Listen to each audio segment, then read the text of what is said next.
ভেলাঘৰৰ কাৰণে বাঘৰ বাৰীত বাঁহ কাটিব আহি অৱস্থা বেয়া হৈ গ'ল ৰাইজ। তো নমস্কাৰ ৰাইজ, আমাৰ গাঁৱত হ'ল আজি উৰুকা আৰু ৰাতিপুৱাই আমাৰ দাদাল মোৰ লগৰ খুৰা গোটেইবিলাকে হাতত দা কোঠাল লৈ ওলালো ভেলাঘৰৰ বাঁহ কাটিবৰ কাৰণে। আৰু এইফালে আমাৰ বাচ্চা পাৰ্টিও এটা ধুনীয়াকৈ ভেলাঘৰ বনাইছে। চাওকচোন ইহঁতক বোলে ভিডিঅ'ত উঠাব লাগে।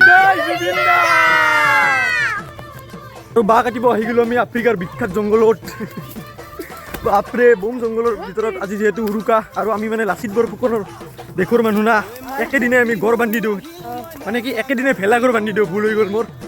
আমি এইফালে সোমাই আহিলো আফ্ৰিকাৰ বিখ্যাত জংঘলত, অলপ ধেমালি কৰিলো আৰু এইপিনে আমি বাঁহ কাটাত লাগি গ'লো আৰু বাঁহ কাটি আনি এইপিনে ধুনীয়াকৈ কান্ধত পুৰা ভেলাঘৰৰ ঠাইলৈ ধুনীয়াকৈ লৈ আনি আছো। আৰু এইপিনে আমাৰ বাঁহ কাটি পুৰা বাঁহ টানি টানি অৱস্থা বেয়া হৈ গ'ল ৰাইজ। আৰু মই মনে মনে ভাবি আছিলোঁ ভিডিঅ' বনোৱা বুদ্ধিকে কাম নকৰোঁ, কিন্তু এইটো আমাৰ কাম নহয় ৰাইজ। আমাৰ অসমীয়া পৰম্পৰাৰ ভোগালী বিহুটো ধৰি ৰাখিবলৈ হ'লে আমি সকলোৱে এটা দায়িত্ব ল'ব লাগিব ভেলাঘৰটো বনোৱা। আৰু আমি লগৰকেইটাই মিলি ধুনীয়াকৈ আমাৰ দাদা খুৰা গোটেইবিলাকে মিলি ভেলাঘৰটো বনালোঁ আৰু শেষত চিঙৰাও খালোঁ।